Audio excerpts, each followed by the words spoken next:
Yun. So, meron pa tayong binili dito, no, na another motorcycle dashcam.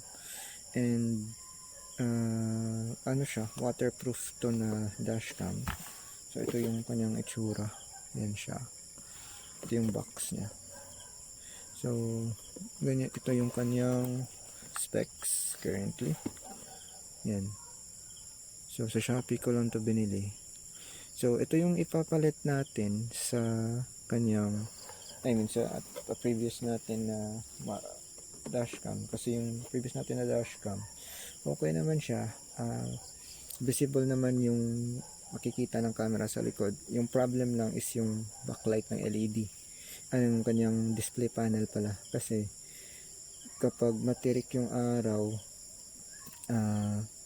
hindi mo talaga nakikita kung ano yung nasa display panel mo. And kahit tinry ko siya na lagyan ng parang ganito, meron siyang ganito, yung parang takip para sa araw. Nilagyan ko siya ng ganyan, pero hindi talaga kaya kapag tirik yung araw, hindi kita yung lumalabas sa screen. So ito, pwede mo ma-adjust yung kanyang brightness, yung brightness ng kanyang LCD panel. So, try natin to, test muna natin to sa dito muna kung okay siya. Then, kapag okay na siya dito, kabitan lang natin to ng battery or saksak natin sa power bank. Then, once okay na siya, pwede na natin siya ikabit sa motor. So, test muna natin ngayon. So, ito yung meron tayo ditong 12 volts na battery. And, ito yung ginamit natin sa UPS before na battery. So, LFP to na battery. Lithium iron phosphate. Then, 4 cells na naka-series. So, test natin to mamaya dito. Then, ito. Meron din tayong power bank for 5 volts na output. Okay. So, dito, ito pala. Meron tayo ditong wire. So, ito yung dala niya ng wire. Which is, ito. Meron siyang ACC na label, which is ang red. ACC, then, yung ground, negative. So, 12 volts na output. 12 volts pala na input to. So, ito yung kanyang wire. Dalawang wire niya. Yan. Tapos, ito yung gagamitin natin mamaya for 12 volts na supply. So, medyo old na cable to. Yung alligator clips. Yan siya. So, yung previous kasi natin, yung previous natin na dashcam na ginamit, kailangan pa niya ng 12 volts to 5 volts na converter para ma-supply. So, parang meron siyang box doon. Pero ito, direct na siya na cable. So, hindi ako sure kung direct ba talaga to or dapat kailangan din natin ng parang converter. So, ito, meron tayo ditong USB 2. Ito, yung kanyang port para dito sa kanyang power na cable. Yan siya. So, try natin.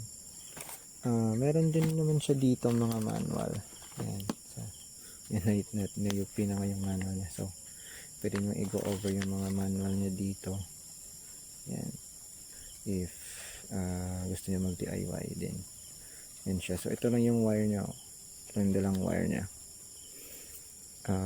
Ano lang siya. 2 meters na power extension cable. Yan siya. Then, ito yung wiring niya. So, yan.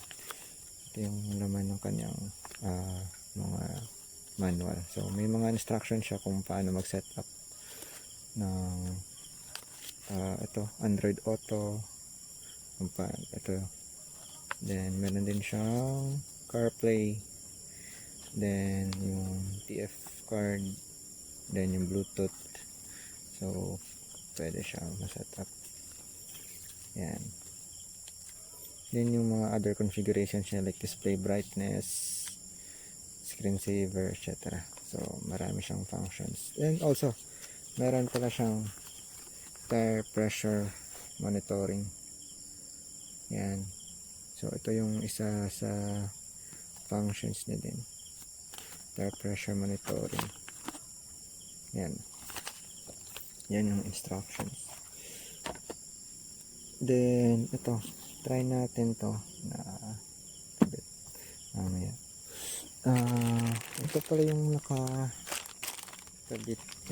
dalang camera niya, front and rear na camera. So test natin ito mamaya. Then ito yung mga accessories niya. So, marami siyang mga accessories na dala. May mga dala na rin siyang zip ties, and ito pala yung air pressure monitor, air pressure sensor niya, ito PMS. Yan. So try natin to once na okay yung pag-test natin dito. Then ito yung parang ano niya ata, ito kinakabit sa motor na, yung handle, ay sorry, yung kanyang parang bracket. Yan. So, test muna natin to gamit yung power bank. So ito, meron tayo, ito yung sa previous natin na dashcam, 5 volts lang siya na output, USB siya. So test muna natin.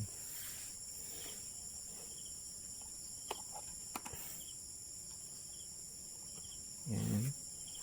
Tapos plug lang natin, same slot lang siya. Ito meron siyang parang yan, parang extra na anong tawag dito, hindi ko ma-explain, pero parang ganyan siya. So, may slit siya dito. Ay, ito yung parang may slit siya dyan. So yung slit na yan dyan, ito dyan yan papasok yung part na to, yung lumalabas na plastic na to, dyan siya papasok sa slit. So hindi ka talaga magkakamali na mag-plug nito. So try natin. Yan siya. Ayun, very nice. Ito yung lumalabas na first. Oh, very nice. So ito siya ngayon. Meron siyang CarPlay, DVR, auto. Yan. So meron siyang TF, apps, Bluetooth. Oh, meron siyang pangtawag, then Bluetooth ear sa music. Yan siya. So, yan siya ngayon. And then, yan, so far, so good. Working naman siya. Pero, bakit di ko matouch? Ayan, lumalabas dito. Nagtatouch din pala. Back. DVR. Ito yung, wala pa tayong nakakabit na camera, so okay lang. Menu. So, meron siyang other options dito. So, hindi ko muna to explore in deep.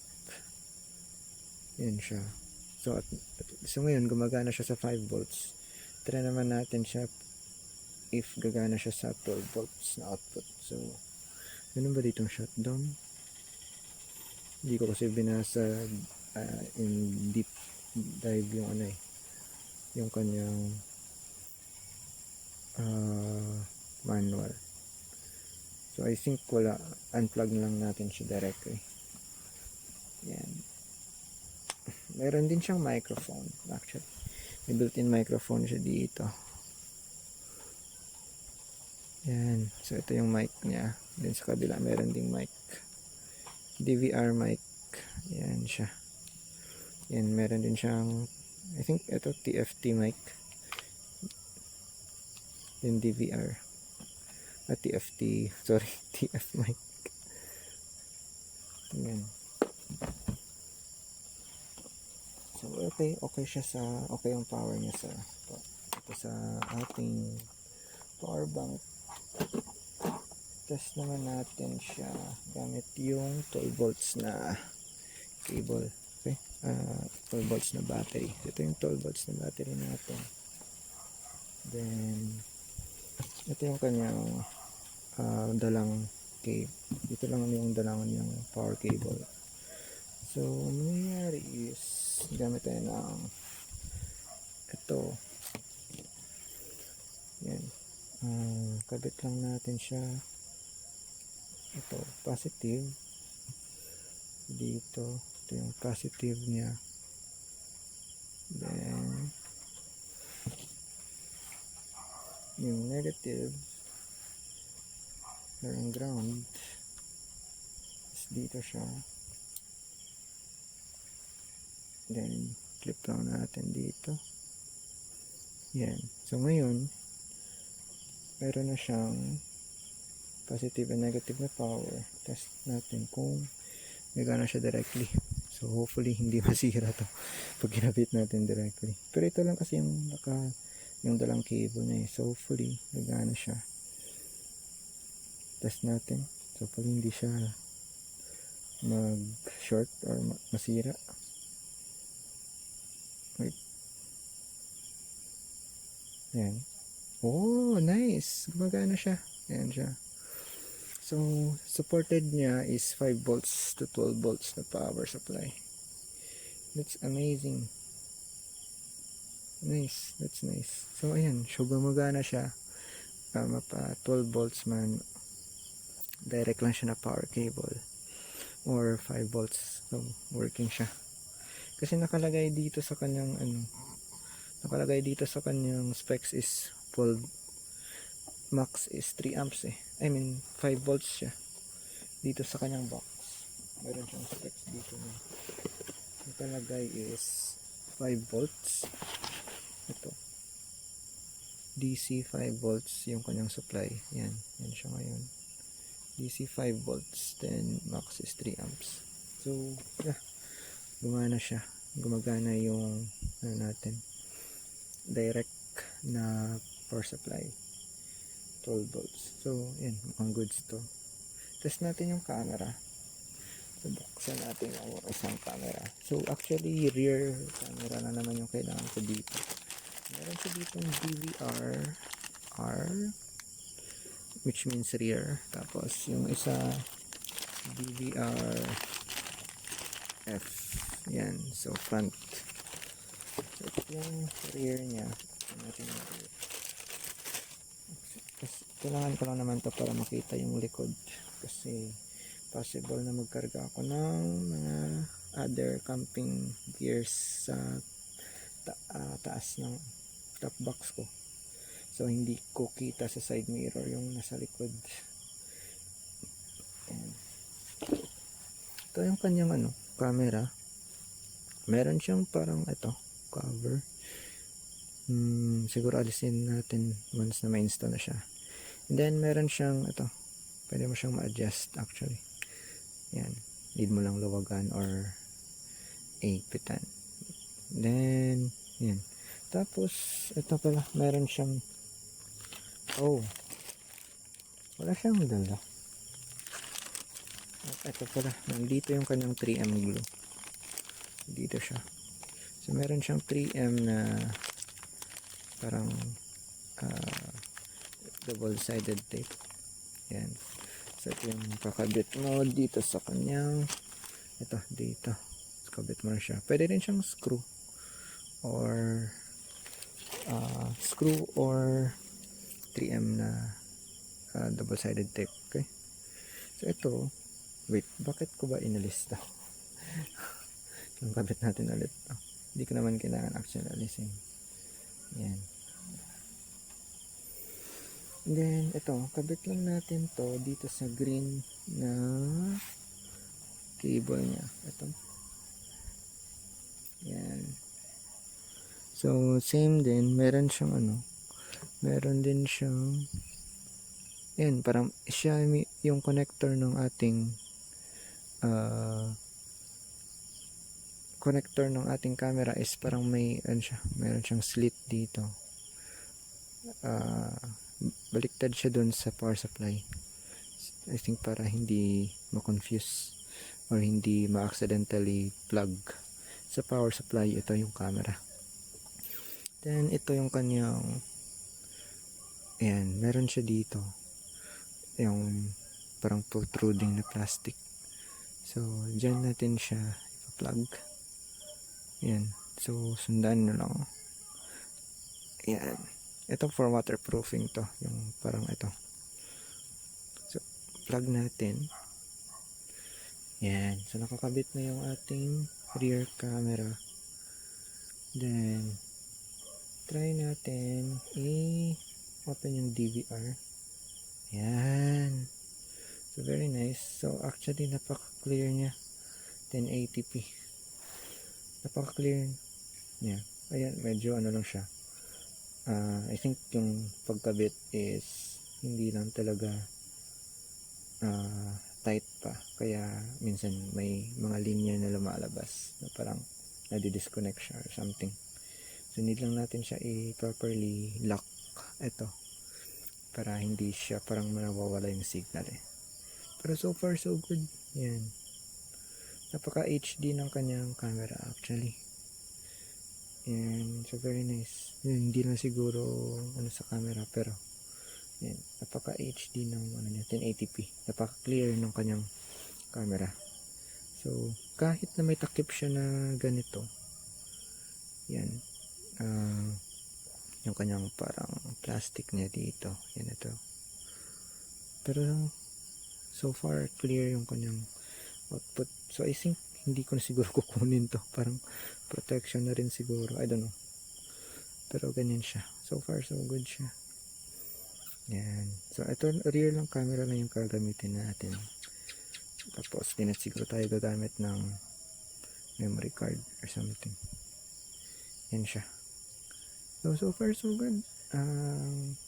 Test na lang natin to. Kabitan na natin siya sa motorcycle. Then guess test na lang natin sa matirik na araw if okay yung kanyang brightness. Yan. So sa brightness niya meron din pala siyang parang mode dito like ulit ito may moon dito na logo. So click mo lang yan pag maaraw yan ganyan siya. Pag gabi night mode yung brightness niya is bumababa. Pero pag maaraw pag click mo ulit yung moon na icon nagiging araw siya. Then yung brightness is tumataas. Pero I think meron ditong setup para sa brightness niya. Nakalimutan ko nga lang sa manual kung saan banda tinitingnan. So ito menu, meron siyang menu, ba't di ko siya maklik?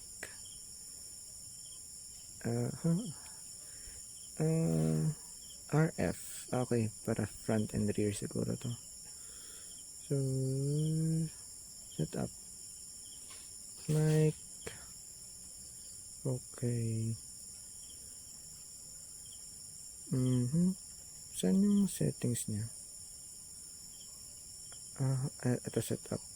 Yan, dito pala sa home. So setup ito, meron siya dito mga settings. So pwede nyo siyang i-explore yung ibang settings niya dyan. Yung kailangan ko lang actually dito is meron siyang touch calibration. So baka need ko to gawin. Then ito display settings. Ito na yung kailangan ko. So pwede mo ma-adjust. Marami siyang settings actually.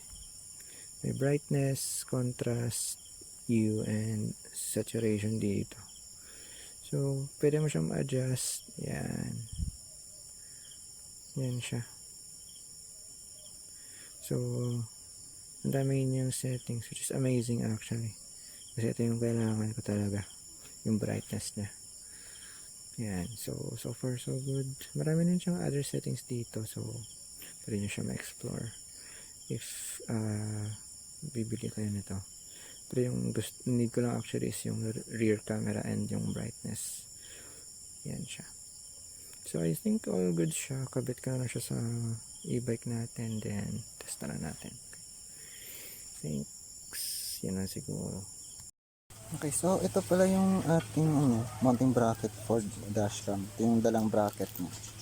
So meron ditong I think para sa mga screw type to na mounting.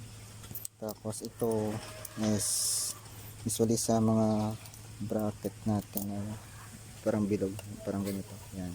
So, ito yung gagamitin natin. Then, ito yung kinakabit dito. Then, ito, hindi ako sure kung, kasi may spring dito siya sa kabila. Pero dito sa isa wala.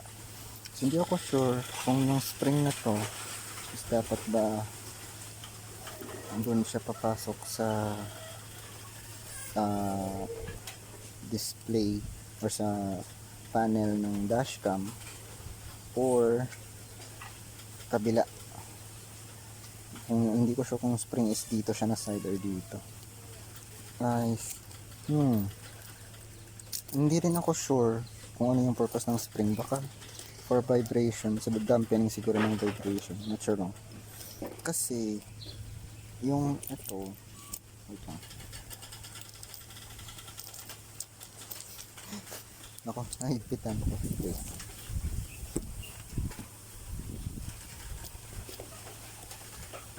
Yan siya. Kasi yung ito,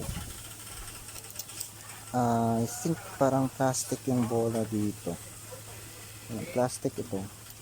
So, sa experience ko sa mga mounting, yung mga plastic na ganito is prone siya sa vibration. So, ito, I think, hindi ako sure kung para to sa vibration. Try ko muna i-check mamaya. So, pag ano to, pag ito is mag-vibrate siya ng malakas or hindi siya gaanong stable, no, pabili na ako ng ano, ganito, yung Motowolf na phone holder. Tapos ito lang yung gagamitin ko. Kasi ito yung bola dito. Yan. Yung bola dyan, or yung, yan, yung joint pala dyan, is metal to. Or, not sure kung metal, parang ano siya, pero parang bakal siya. So, mas matibay yung ganito compared sa naka-plastic na ganito in terms of vibration. So, much better na ganyan. Pero try ko muna yung ganito lang muna. Pag hindi talaga, no choice, bibili talaga ako ng ganito. Kasi ito, mas stable to. Mas stable to in terms of vibration kung bakal siya. Yung Motowolf na phone holders. Ito lang yung gagamitin ko. Tapos ito, tabi ko lang. Ayan, so nalagay na natin. Set up na natin siya dito. Ayan, ito na yung camera niya. So nakabit na natin yung camera. May issue lang yan. So balikan natin yung mamaya. Ito siya currently. So meron siyang supply dito. Yan, so naka-direct siya. Naka-direct siya sa ano natin, sa 72 volts to yan, 72 volts to 12 volts na converter. So always on yan. Kasi may mga ano ako dito, may mga devices or may mga accessories ako na dapat naka-on siya always kahit nakapatay yung scooter. Yan siya. So eto, dito siya nakakabit currently. So always on to. So magko-consume to ng kuryente kahit naka-off. So isang way is kabit natin siya sa throttle na sa wiring dito na may 12 volts na output kapag in-on mo yung scooter. So ayan siya. Isang way yan. Kaso hindi ko pa mahanap yung dito yung 12 volts na output niya. Hindi ako sure kung saan nakalagay yun. Kasi 72 volts to eh. Hindi ako sure kung meron dito pwedeng kunin ng 12 volts. Dito also. So hanapin ko pa kung meron ako makita ng 12 volts dito. Kasi dito, may ilaw dito. Kaso, nakakonect naman yun sa switch. So hindi tayo pwedeng mag-tap dun. Hinahanap ko yung 12 volts na output dito. Pero hindi ko pa makita. So, yan. So, currently dito ko na lang muna siya kinabit. Always on siya. Second option actually kasi is bumili ako before ng switch na kabit ko na lang sana dito. Kasi hindi ko makita kung saan ko nakalagay yung switch.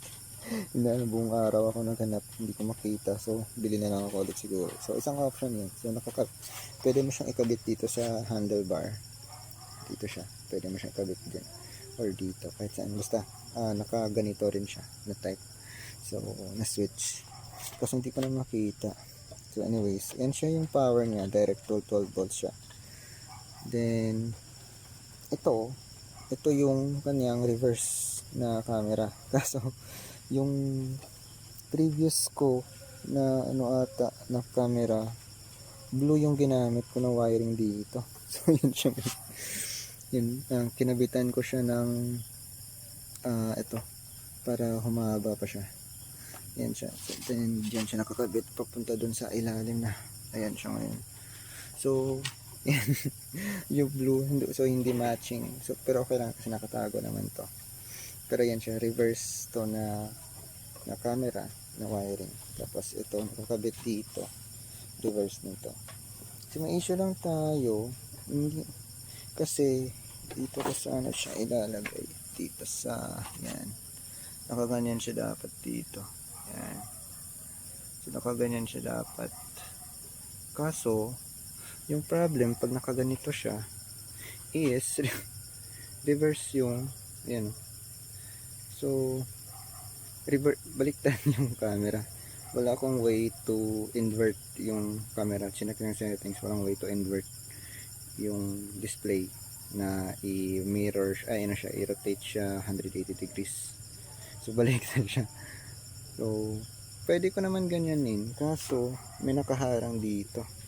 Medyo hindi suitable yung ganung pwede siyang ganito, ayan, nakaganito siya. Kaso, hindi ko gusto yung meron nakikita yung bakal dito.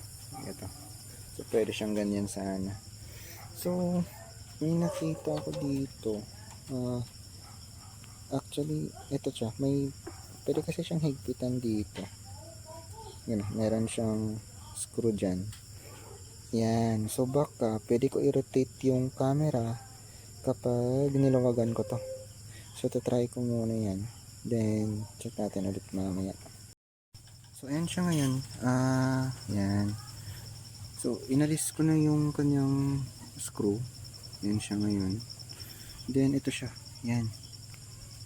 Ito na yung kanyang camera. So, pwede mo siya actually ma-rotate. Luwagan yan. Pwede mo siyang ma-rotate ganito. Yan. So, actually, good feature to na pwede siyang ma-rotate. Yan. Para pwede mo ma-adjust yung kanyang yung kanyang orientation. So, ito, meron siyang linya dito, which is, ito yung indication na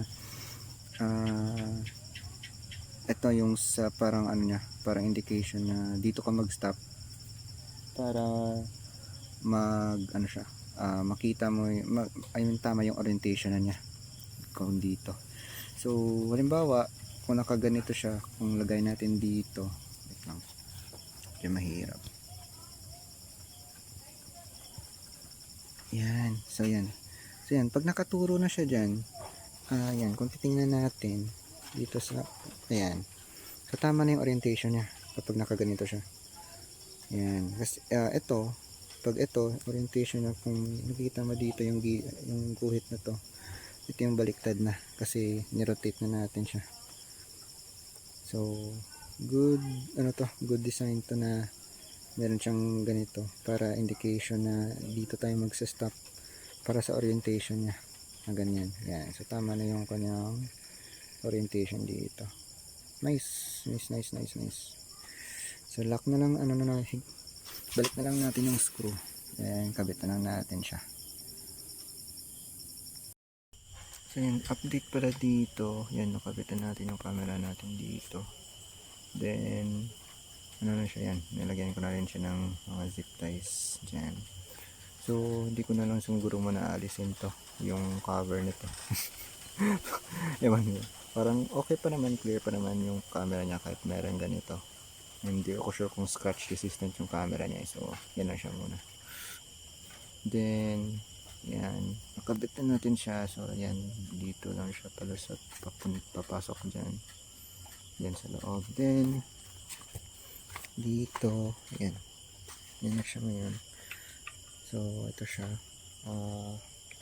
Ito yung kanyang yan. Kung kailangan pa natin linisan to. Madumi na kasi. Pero yan siya currently. So, nakabit na natin siya. Then, yan. Pagpunta dito. So, gamitan na rin natin siya ng zip ties dito. Yan. Yan siya. Yung front, hindi ko na siya muna lalagyan. Hindi ko pa naman need. So, need ko lang naman actually is view para sa rear. Makita ko yung mga sasakyan sa likod. Dahil nga, lalagyan ko ng mga other camping gears yung setup box ko, so hindi talaga kita na yung sa side mirror. Yan siya. So yan, so far so good. So, setup na natin. Yan siya. Then test natin yung ano niya. Meron ko dito multimeter. Test natin yung current consumption niya pag naka-on siya. Yan. So ito, meron tayo dito ang front meter. Set natin sa 2 amps. Yan. So 2 amps, then 0 out lang natin. Yan siya. So ito, check natin ilan yung kanyang current consumption. Yan. So current consumption na around 0.3. 0.326. So mga dyan 4.2, 4.3 watts yung kanyang consumption. So 4.3 watts, medyo negligible siya. 5 watts lang yung consumption niya. Yan. So medyo negligible siya in terms of sa battery natin kasi 72 volts siya. Pero yan, ano siya, ano pa rin siya, may consumption pa rin siya. So much better na may switch tayo para hindi siya mag-consume ng kuryente. Pero yan, kahit naka-on na naman siya always, hindi naman man-lowbat kaagad yung battery natin kahit whole day siya nakatakbo. Though meron siyang function na mag-off ng TFT or ng display. Teka, saan nga ba yun? Bakit di matouch? Sira na. Joke. Apps. Tapos dito sa settings, saan ulit yung settings? Ito, display settings. Hindi. Saan ko ba nakita yun kanina? Dito ba yun? Yan. So meron siyang ganito pala. Pwede nyo siyang ma-slide. Oh, ano yung nakita ko? Themes ba yun? Anyways, meron siyang theme. And meron siyang option na ganito. So mas mabilis dito mag-adjust ng display. Yan. Pwede siya ma-adjust yun yung display. Then ito, yung car recorder. Ano ba to? Sound. Okay. Tapos ito may forward reverse siya dito. Wait lang. Ano ba to? Wait tingnan ko lang. Anong ibig sabihin ng anyways. Yun lang siya. Yan. Pwede siya ganito. So, kapag sinilide nyo siya drop down. Yan. Pwede nyo ma-click yung TFT para mag-off siya. Tingnan natin yung current consumption niya pag naka-off yung display. So, yan. Pag naka-off, wait lang. Set natin sa 2 amps. Pag naka-off yung display, tingnan natin kung ayan, 0.3 pa rin. Pero bumababa siya, 0.311 na lang. Pero, yan. 0.3. Sa mga dyan sa, ano lang, 3 watts, 3.6. 3.6 watts lang yung consumption niya pag naka-off yung display. Mas mga 4.2 watts pag naka-on yung display niya. So, yeah, kung 12 volts yung motor niyo, ICE or internal combustion engine yung kanyang mga motor niya is I think magmamatter siya kasi baka malobat yung battery niyo pag iniwan niyo siya. Pero kasi ito, naka-electric tayo. So hindi naman siya malolobat agad-agad kahit naka-on siya whole day. Yan, pero much better talaga na may switch na tayo. So, bilhin tayo ng switch or hanapin ko yung terminal dito na may 12 volts na supply pag nag-on yung engine or pag nag-on yung na-switch, nag-on yung ano natin. Ito, yung, pag nag-on tayo ng scooter. Yun lang siguro. For now. So far so good siya. Test na lang natin siya pag sa matirik na araw kung okay pa rin yung display niya. Ayan. So anyways, yun lang siguro. Yan. Kaya na bahala siguro mag-explore dito if ano na. If natikuhan niyo. So I think yung background ay meron siya dito background pala. Amazing. Oh, ay wow. Meron siyang background image. It's so cool. Futuristic yung kanyang theme. Wait lang. Ano pa ba to? Settings, apps, setup. Ito, meron siyang ganito. Oh, nice. Much better yung isa.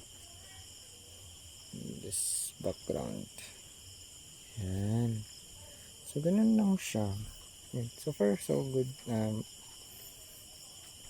Test ko na lang. And then, meron din siya parang ano, kabit ko na lang dito yung siguro sa mga sa likod and sa harap. Yung kanyang TPMS, yung tire pressure monitoring. Hindi ko pa na-try eh. So, baka bukas siguro try ko connect or mamaya try ko na lang connect. Yun lang. Then, may na-notice ako kanina na kapag nag-throttle ka, yan, yung signal is nawawala siya or may interference sa signal niya.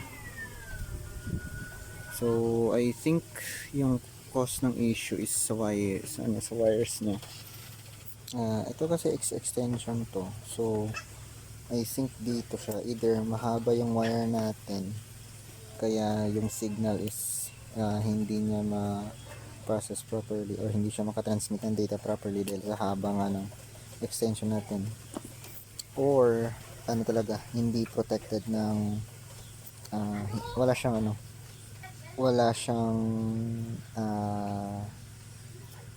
anong tawag nito, parang protection sa interference. So kasi may mga wires tayo na nakabalot siya with yung wiring nito is may balot pa na like mga aluminum, yung parang sa aluminum foil para sa protection sa interference. So hindi ako sure, kasi ito wala ata, hindi ako sure kung yung extension ko na ginamit nito is wala siyang protection sa interference. So try natin siya kanina na dinirect. Yun, wala na siyang loss ng signal. So ang gagawin natin, try natin ipa-shorten yung extension wire na to. Shorten natin to, tapos check natin if magkakaroon pa siya ng issue pag nag-throttle tayo. So ito pala yung ginawa nating extension before sa una nating ginamit na dashcam. So kung makikita nyo dito, yung wire ng dashcam, yung original wire ng dashcam is meron siyang parang yan, hindi ko sure kung makikita sa camera, pero parang may additional siya layer of naka-wrap na wires dito. So yan is for shielding. Ginagamit yan for protection sa mga external magnetic interference or electrical interference. So makikita nyo yung mga wire dito. Yan yung pang protect sa interference. So nangyayari is yan yung meron siyang shielding dito. So shield siya.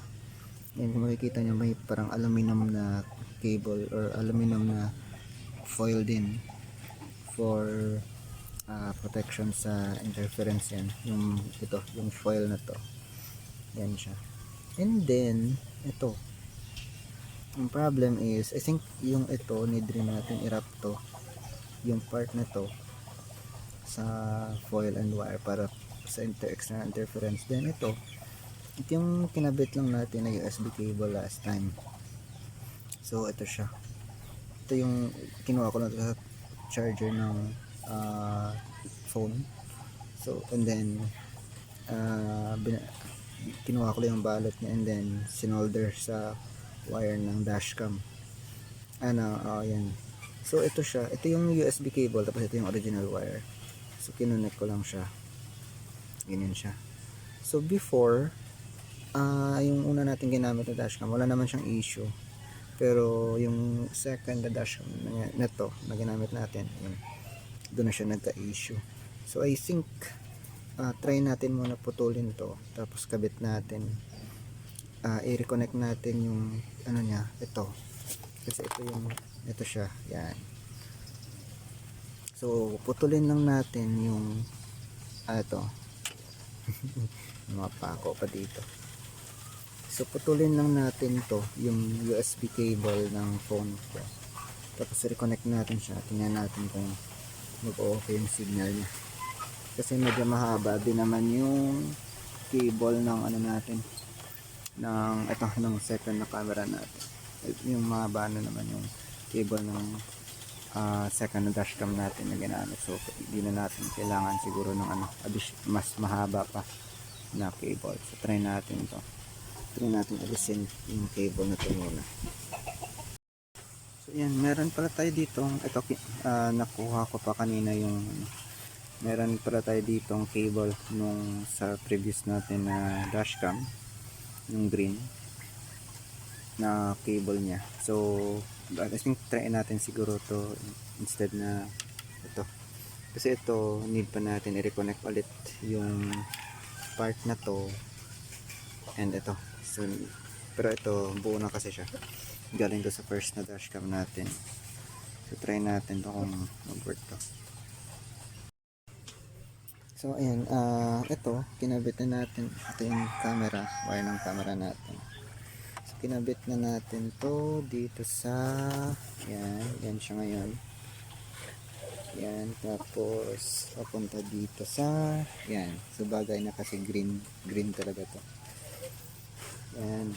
So ito siya ngayon yung camera niya, tapos throttle natin. Yan. So I think yun ata sa interference, magnetic interference or electrical interference yung issue ng wiring natin. So far so good siya ngayon. So ito na lang yung gagamitin natin na extension. Padaanin lang natin dito, then dito, tapos kabit natin dito sa loob, then papunta na dito. Yan. So yun lang, set up na natin. So yun yan, no? Testing tayo dito. So far kita naman yung pero hindi yan, medyo cloudy ngayon so pero so far kita pa naman yung yung nasa likod. Yan, yung mga sasakyan kita pa naman.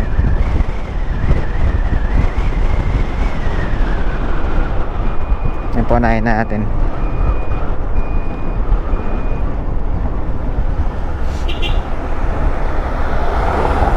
Yan. Yan. So far so good. Okay talaga siya. Naka max bright na sa ata to ngayon. Medyo shaky lang yung natin, hindi maganda yung suspension natin